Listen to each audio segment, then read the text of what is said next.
Една нова тема со гостинка во студиото 3 на Македонската телевизија. Најхуманата професија медицината изминативе години во услови на пандемија покажа колку треба да е вреднувана од друга страна, но од друга страна колку треба и да се инвестира во здравствениот систем и здравствените работници кои на плеки носат сериозни предизвици. Сдруженијето на медицински сестри стана дел од Балканската асоциација, зашто како што велат ќе носи убави и позитивни промени, какви точно да знаваме од нашата соговорничка. Велам добро утро за председателката на Сдруженијата за нас, Гордана Бешлиевска. Добре ни дојдовте. Добро утро. Ќе започнеме од оно што е најактуелно, што туку се вративте од Белград со убави вести кои велите ќе носат позитивни промени. Каков ќе биде бенефитот од членството во Балканската асоциација? Па се надеваме дека многу побрзо и подобро ќе не донесе до современото сестринство. Впрочем, тоа се и целите на ваквите асоциации, на ваквите здружувања, бидејќи ние, впрочем, сите имаме како медицински сестри исти проблеми. Сите во соседството во соседните земји сме дефицитни и сите ги имаме истите проблеми по однос на инвестицијата во образованието, по однос на имплементацијата во политиките, во раководните структури, таму каде што се носат одлуките, таму каде што треба ние да ги истакнеме нашите проблеми и да ги донесеме решенијата за истите. Впрочем, во годината на сестринството која што Светската здравствена организација ја даде и 2021 и 2020 во текот на пандемијата, даде совети и сугестии до сите раководни структури да се инвестира во образованието на медицинските сестри и да сестрите бидат имплементирани во здравствените политики, во раководните структури, таму каде што се носат одлуките. Велите статусот на медицинските сестри на Балканот е горе-долу ист, но кои се тие здружени акции со кои што би можеле да ги менувате нештата? Па, видете, овие асоциации, впрочем, и тоа приближување до современото сестринство треба на некој начин да ги донесат и прошират озаконувањата на нашата професија. Ние се чувствувавме малку нелагодно за време на тие наши работни средби, таму бидејќи сме како професија во Македонија нерегулирани со закон во собствената професија и немаме лиценци за работа и овие едукативни настани како што се конгреси, конференции кои што впрочем представуваат сублимат на стручни бодови на медицинските сестри преку кои тие се релиценцираат и ја добиваат лиценцата, ние немаме таква мотивација. Ние на ниво на здружение ги работиме сите тие едукации и имаме за себе и многу конгреси, многу симпозиуми, меѓутоа нашите сестри немаат начин и немаат можност како тие стручни бодови да ги претворат во собствени сертификати, во бодови за да си ја решат собствената лиценца, бидејќи ние ја немаме како таква и не подлежиме на никакво релиценцирање. 2021 беше година на сестринството, за кое што често изборувавме во Македонија наутро, но она што ме интересира, колку покрај формалното одбележување се валоризираше трудот на медицинските сестри во Македонија? Па медицинските сестри во Македонија од секогаш имале многу големи проблеми и мислам не би сакала патетично да звучам во утринските часови сега со сето оноа кое што ни е проблем, почнувајќи од условите на работа, од незадоволството на коефициентите, од сето оноа кое што медицинските сестри го бараат и ние како здружение, бидејќи немаме свој репрезент, се однесуваме просиндикално и ги бараме сите права на медицинските сестри, каде што сега впрочем, и сите барања ги имаме застапено во делот на подобрување на коефициентите, обезбедување на условите на работа со коефициенти од заразен додаток и така понатака. Мислам дека има многу за да се зборува за валоризацијата. Некако само сме претворени во бројки онолку колку што ајде да кажам, сме потребни понекогаш на работните места. Бевме заборавени за 13 ноемвриската награда. Не сме дел од Комисијата за заразни болести. Нема таму каде што се носат одлуки, таму каде што можеме и ние стручно и професионално да допринесеме, меѓутоа се надеваме дека сето тоа ќе се промени, тоа е впрочем и стратешка цел на нашето здружение и на нашата унија во која што сме здружени сите. Едно неудобно направено истражување вели вака: македонскиот медицински персонал е емоционално исцрпен, прегорен од работа и со ниско просечно ниво на задоволство од работата. Емоционалната исцрпеност е една од димензиите на синдромот на прегорување и просечното ниво во земјава е 24, за разлика од пред 5 години кога било 17.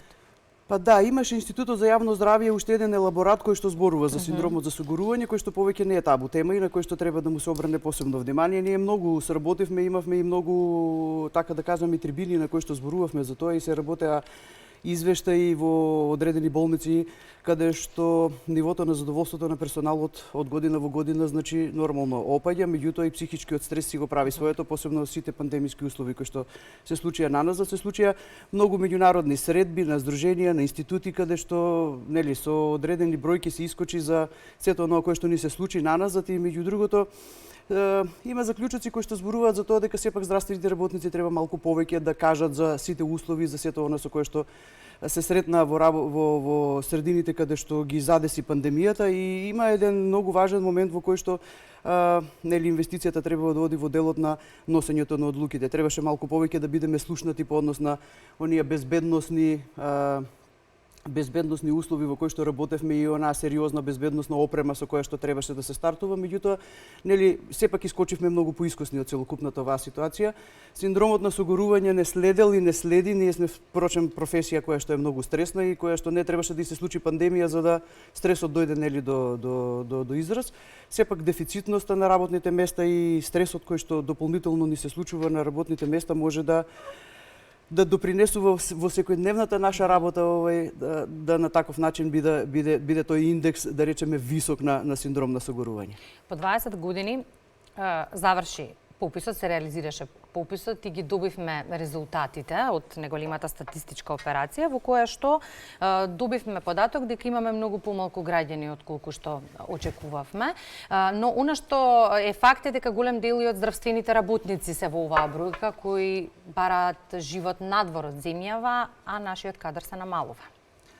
Па така, ние искочивме со официјални бројки и кажавме дека врз основа на одредени светски стандарди на 1 милион жители треба да бидеме најмалку 350.000, односно ние сме во моментот 350.000, инаку треба бројката да биде од 7.000 до 8.000 медицински сестри. Ние недостасуваме некаде околу 50% во старт. Значи недостасувавме и во стартот на пандемијата. Одлевањето беше спорадично заради затворените граници, меѓутоа очекуваме дека сега после надминувањето на целокупната состојба многу од сестрите ќе си го најдат местото надвор. Дефицитни сме на глобално ниво. Светската здравствена организација проектираше до 2030 дефицит на милионски бројки на медицински сестри. И она што е најважно, што треба да се направи во моментов, што е најприоритетно за да се спречи одливот на здравствени работници, бидејќи забележавме во пандемијата дека техничкиот кадар е најнеопходен. Треба да инвестираме пред се во образованието на сестрите. Ние имаме земји во светот каде што курсистичкото образование на сестрите сруши цели здравствени системи. Значи инвестицијата треба да биде стратешка во образованието на медицинските сестри, треба премногу да се вложи во тој дел.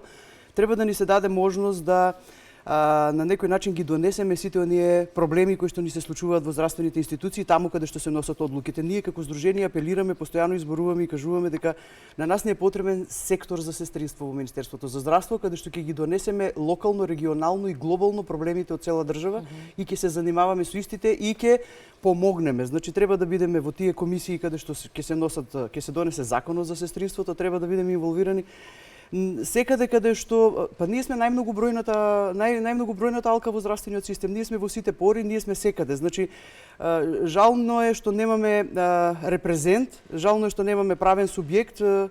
Најтешко ми беше сега во делот на потпишувањето на меморандумот што моравме да го споделиме тој дел со нашите колеги, бидејќи ние сме единствени во целокупниот регион кој што имаме неозаконета професија за разлика од сите нив кои што имаат сопствени лиценци, имаат законска професија и така понатака.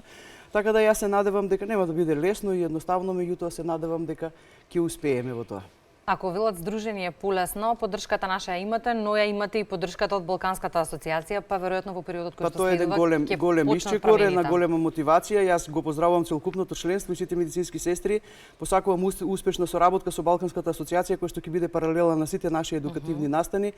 Тие ќе бидат присутни со нас секаде, ние со нив. Ќе ни помогнат многу да од нивните искуства и ние направиме нешто кое што ќе биде добро нели за медицинските сестри, сепак е добро да бидеме во меѓународниот свет и во Балканската асоциација заедно со сите медицински сестри каде што ни е местото. А промените кои заедно ќе ги правите, ќе ги објавуваме и слушаме во периодот кој што следува, ќе зборуваме за нив. Во овој момент вашата поддршка медиумска значи го буди гласот на медицинските сестри. Ние сме впрочем како здружение и гласот на медицинските сестри во Македонија. Успеавме за целокупниот овој период наназад, значи да ги подигнеме проблемите на медицинските сестри. Многу од идеите да не се преточат во закони, делувавме од ниво на здружение, се однесуваме и понатака просиндикално и нема да застанеме тука. Сега сме во моментот вклучени во преговарачките делови разговори со синдикатите каде што се најгорките проблеми на медицинските сестри, јас им ветувам дека се ќе се реши, се надевам бидејќи имаме многу успешна соработка и информација во последен момент дека ќе бидат надминати и плаќањата за неделите и ќе бидат усогласени начините за дежурствата и ќе успееме да го подместиме коефициентот на сестрите со средна стручна спрема, така да сметам дека само треба да бидат единствени, да бидат заедно здружени во здруженијето, да веруваме сите заеднички дека во ова ќе успееме. Многу ни е важна таа единственост, затоа што непостоењето на законот не донесе во ситуација секој на индивидуален начин да си го решава сопствениот проблем во болниците и тоа донесе до еден раздор, до едно нарушување на меѓуколегијалните односи, на жалост.